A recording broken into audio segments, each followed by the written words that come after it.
Boa noite, gente. Tudo bem? Só passando para falar um pouco do que havíamos falado da última vez, né, sobre Levítico. Então, Levítico é um livro que já lá no comecinho, né, a gente lê que é para o povo de Israel, né? Então, veja que a gente deve entender, né? É bom que a gente entenda que o Antigo Testamento aponta para o Novo, né? Praticamente tudo se refere a Jesus Cristo, né? Aponta para Jesus. Então,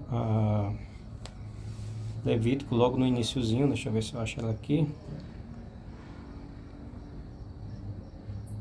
Levítico, logo no início do livro,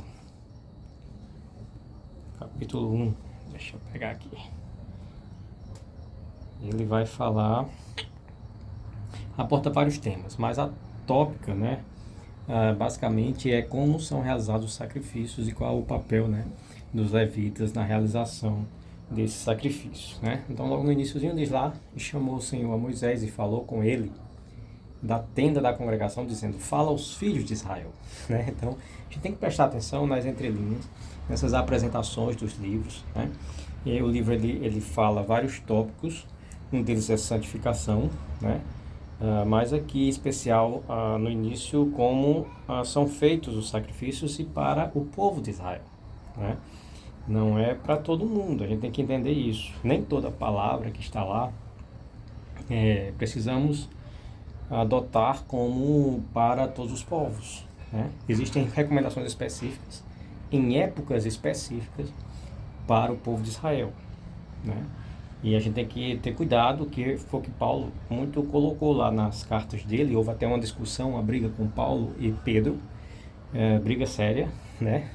Tem isso na Bíblia? Tem muita coisa na Bíblia que as pessoas não sabem, não conhecem, né? E, assim, as traduções que temos são bem complicadas, né?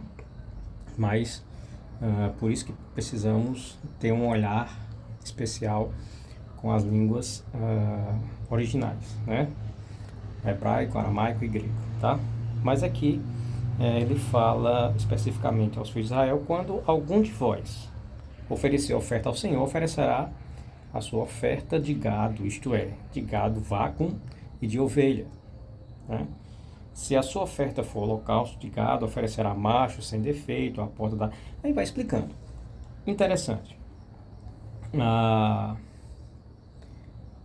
A prática do sacrifício não foi instituída por Deus nem por Israel, né?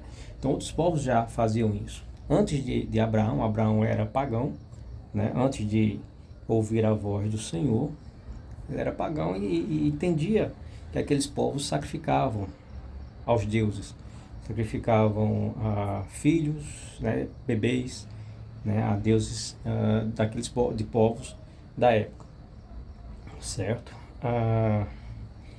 O início disso está na questão da dívida, né? A dívida entre um homem e o outro, né? Que se instituiu. A partir do momento que alguém chegou e emprestou uma ovelha para outro, ou deu um gado, né? Instituiu essa ideia de empréstimo, né? Então, alguém vai e empresta um gado a uma pessoa e essa pessoa se institui entre eles que o outro deverá devolver aquele objeto, né? Um pedaço de terra, etc, né? A terra é conquistada pelo mais forte, sempre foi assim, né? Eu não posso, sei lá, me revoltar hoje porque meus tataravós não conseguiram, não lutaram e perderam pela terra, né? O uso da terra, enfim. Mas aí o que acontece? Começou a se instituir a questão da dívida. E a dívida passou-se a ser cobrada com o sangue, com a morte, né? Entre povos antigos. E ainda hoje, né, em alguns segmentos, né, que nós temos no mundo do crime, por exemplo, a morte ainda é um meio de pagar a dívida, né? Olha só. Então não foi necessariamente Deus que criou isso, né? Foi a moralidade humana, né, na sua liberdade. Deus o que é que fez? Aprimorou, né? Instituiu regras específicas para o povo de Israel, visando Jesus Cristo, né? Então, houve uma adaptação com muito mais rigor e requinte, né? Então, não era qualquer animal, deveria ser um animal específico, limpo, etc e tal. Tudo isso tipificando Jesus Cristo. Por quê? Deus iria fazer o seguinte: eu vou pagar toda a dívida dentro dessa lógica humana que vocês entendem, que vocês desenvolveram, né? Então, não há dívida necessariamente ali quando Deus institui no Éden, porque ali é castigo, né? Então Deus institui o castigo, e já há uma palavra profética que da semente da mulher nasceria aquele que iria, né, destruir a serpente, ok? Mas com o passar do tempo, então foi se adquirindo essa ideia de dívida e pagamento com sangue e com morte. Depois passou a morte de animais. Então, o fundo disso é a dívida. Então, tudo isso vai levar as pessoas ao sacrifício e a ideia de remissão de pecados por meio desse sacrifício. Com um olhar, né, levantando incenso para Deus, né, a fumaça do sacrifício. Então, iria para Deus e Deus aceitaria. Então, tudo isso com muita santidade, né, com muita separação. Mas santidade aqui, né, ou seja, há uma ideia muito mais abrangente no hebraico e no grego sobre santidade, que a gente não deve confundir, né? Então, espiritualidade não é santidade, né? São palavras diferentes, começa por aí, são conceitos diferentes. E as palavras na Bíblia, as letras têm um peso, um significado muito grande. Você não quer entender isso? Eu não posso fazer nada, mas tem. Na língua sagrada, né, tida como sagrada, a hebraica principalmente, a língua hebreia, né, é onde estão as riquezas verdadeiras da palavra de Deus. O que nós temos é uma sombra, né? O que nós temos é uma ideia muito, até mesmo, de certa forma, superficial do que realmente contém ali, né? Por isso a importância de estudar, de aprender, de conhecer, né? Então é praticamente uma fonte inesgotável, né? Conhecer a Bíblia, tá certo? Mas aí há quem prefira, né, ficar na superficialidade, ignorar tudo mais, enfim.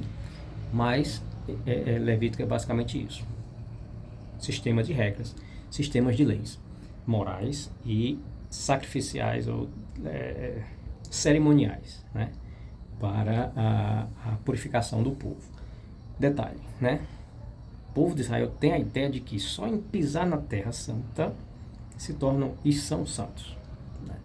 Então, o fato de estar na Terra Santa já lhes garante santidade, nesse sentido de participar da divindade de Deus, né? Então, santidade para o hebreu é participar da própria divindade de Deus. E isso está posto até mesmo no pisar na terra, no habitar a terra santa, né? Como eles falam. Então, não é necessariamente você viver certas práticas, está ligado à terra, né? Muito mais ligado a estar na Terra Santa, a viver ali, onde Deus prometeu, né? Outra coisa, sim, fora isso, os rituais, né, garantem também esse tipo de santidade, coisa que no Novo Testamento muda, né? Quando Paulo e Lucas se referem à santidade, eles estão entendendo que o que a gente chama de uma função pontileale, que foi feito no passado, ou seja, o sacrifício de Cristo garante isso para todo sempre em nós, né? Então, nenhum ato humano vai nos garantir a santidade, porque ela já é garantida em Jesus Cristo, tá certo? Há quem discorde, né? Há outras ideias também, mas nada pode ser mais forte do que o argumento da própria língua, de como eles colocam isso, né, na escrita grega, lá em Atos, lá em Romanos, enfim, toda onde se fala isso, principalmente em Paulo e no Dr. Lucas, né, eles garantem isso, né, que a santidade é algo conquistado por Jesus Cristo, tanto santidade como justificação, salvação, perdão dos pecados, enfim, todo o arcabouço de coisas que prometia no sacrifício lá em Levítico e nos demais livros do Antigo Testamento, são sintetizados em Jesus Cristo, né? E garantidos por Ele, né? Então, nada que venhamos a fazer vai nos garantir santidade. Podemos ter uma vida de espiritualidade, podemos ter uma vida de religiosidade, podemos ter uma vida de separação, no sentido de mortificação da carne, evitar erros, né? Erro é uma coisa, pecado é outra. A gente tem que entender que as palavras não são diferentes por acaso. E a gente costuma misturar tudo, né? Misturar todos os conceitos numa grande salada, né? Mas, passo a passo, a gente tem que entender algumas coisas. Não tem que entender, mas é bom que a gente entenda algumas coisas, né? Para não misturar, né? Misturar as palavras, pelo menos não evitar misturar os conceitos, né? Os conceitos básicos da Bíblia, tá bom? Deus abençoe e aguardamos aí as demais revelações que Deus tem para nós através dos irmãos e das irmãs. Deus nos abençoe.